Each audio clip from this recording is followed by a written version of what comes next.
Well, this isn't the first time that you two have been back in Winnipeg since your playing days, but what is it like to come back this time around with everything that's going around and you two set to be honored for the Jets Hall of Fame? I think it's always really special to come back here. You know, obviously great memories from here, and the people in the city has always treated us so well, and especially now with this huge honor and together, I think it's a big thing.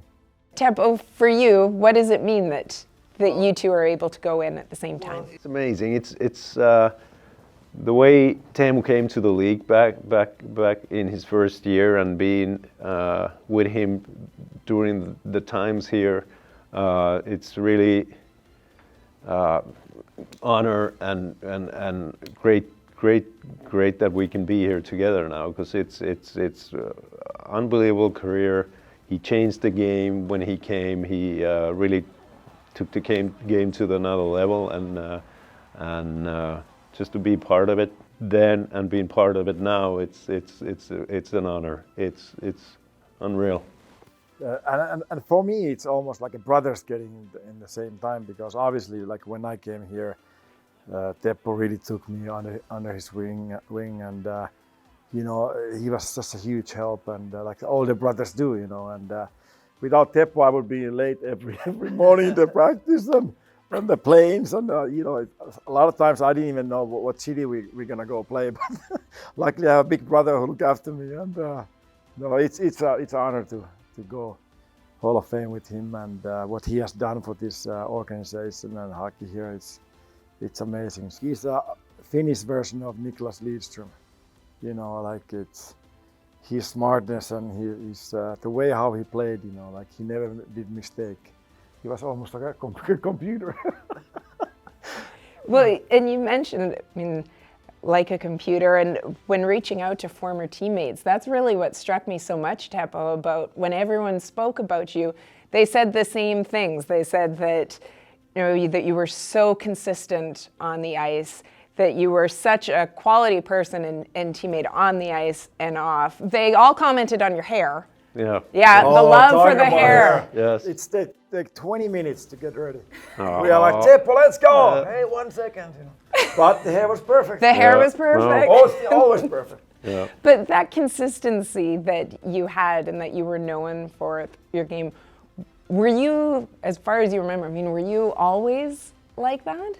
Not really. I my first year, it was really tough with 82 game schedule. Back in Europe, you played like 35, 38 games, and that was really the challenge, to play 3-4 games a week, or so you have to prepare yourself and do routines that you can really be focused, and you can really concentrate on that many games, and you know, I think it took maybe 2 years to figure it out, but that was maybe the biggest challenge coming from Europe, the amount of games and how hard it was to get up for the games and be concentrating and focused on the games, because you know, you play tired, you travel, there's so many new things that you really have to focus on. And So you took Teemu under your wing. Who did that for you?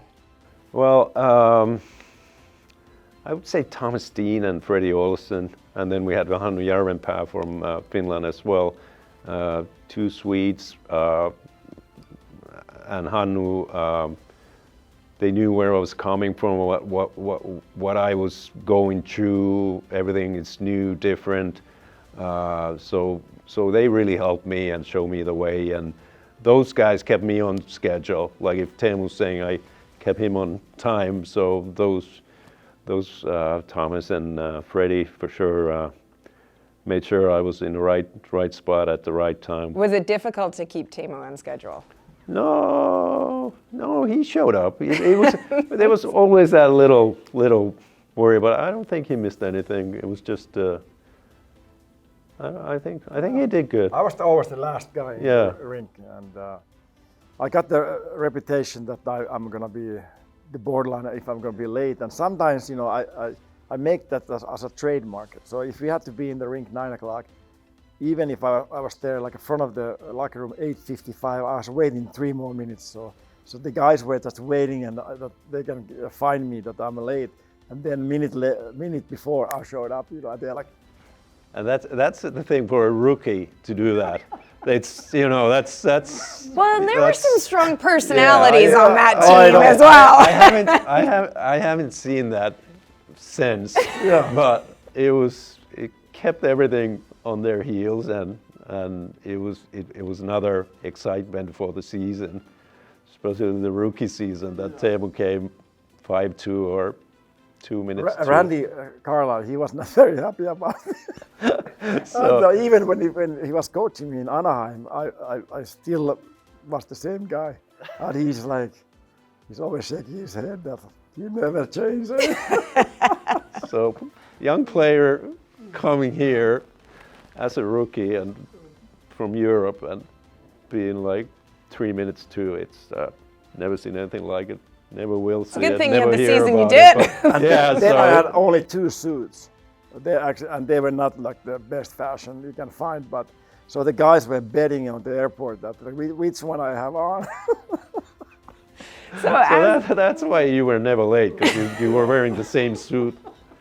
as I mentioned, so when I spoke to former teammates, they discussed Teppo's consistency in his hair. They discussed your tendency to almost always be late and questionable fashion choices. And I had one teammate that had mentioned to me that there was one season in which the team got great travel bags. I don't know if you'll remember this. Yes. Yes. But you had a favorite bag that was apparently bright orange. Super Mario. It had Super Mario on it. Do you know what happened actually? What? So we are landing. I forgot where we landed, and we are waiting our luggages, and my luggage never came. I'm looking for where's my Super Mario bag, and it's not coming. And then there's a trash bag, and all my stuff was there. So somebody stole that, and I never got that back. And 15 years later, George Paris sent me a picture. Remember this bag? And I'm like, where is it? Who sent this picture for you? He never told me, but somebody liked that Super Mario bag. Someone had told me about the bag and swore me to secrecy that I was not going to reveal who it was that It's still a told me mystery. about it. I like to find out. Take us back to that year, your rookie season, and everything that went along with it, and just how is the excitement surrounding that season continued to evolve. Yeah, I didn't really know what to expect. Obviously, I knew that I can play well if I get a good chance. And but like I said earlier, like the table was ready. Obviously, Teppo's help. Alpo Suhonen was the assistant coach, and I got right away to play with the best players. My centers were Thomas Dean, Alexei Zhamnov, either one. Darren Shannon, Keith Kachuk in the left. I was playing a lot of games with both guys. And obviously Phil Housley was, I think, the biggest factor of those my goals. He was like a quarterback, and the chemistry we had unbelievable. And then Teppo and Freddie Olsen. So it's a great feeling as a forward to play the game that if you're gonna find to get open, the puck is coming. It was almost like snowball going down the hill. I just wanted more and more. And obviously, I didn't really read the papers. I didn't know what the hype it was with the fans. Of course, I felt that when you go to the city, but that's normal for any hockey player. When you went out, the fans are excited and everything. But it was just something that I didn't understand at the time, that how many goals I scored. It really hit me pretty much a couple of years afterwards when you see like 76 goals, like how this is possible. And to be honest, if you score 76 in your first year and after that your career is going downhill, it's pretty funny. When you look at all the games that you played in the NHL, over 2,700 games combined between the two of you, but both starting your career here in Winnipeg and speaking so highly of the community, why do you feel that you two were able to connect with the community the way that you did? Well, I think the one thing is like I love people, and I think I've always had so special relationship with the fans, and you know, I always said that if you're a hockey player here and you treat people well, you're gonna be the king, you know. And I always remember my mom.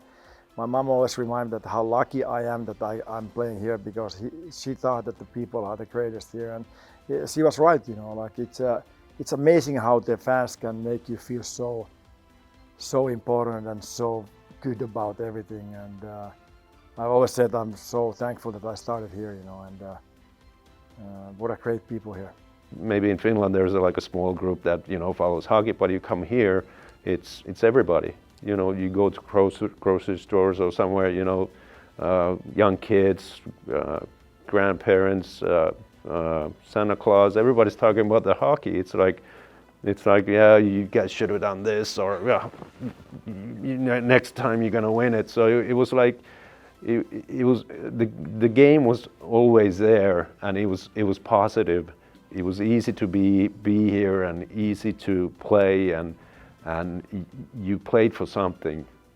So you played for the people that you met and are around you, and you play for the city because you know that the city cares about the team, cares about you. And I always remember that sometimes the closest schools or malls, it was below 40, but never hockey game.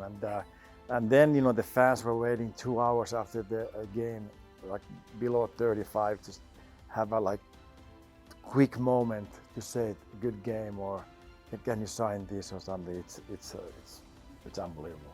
Well, you two were loved in the 90s. You two are still loved in this city now. A very big congratulations on being inducted into the Jets Hall of Fame.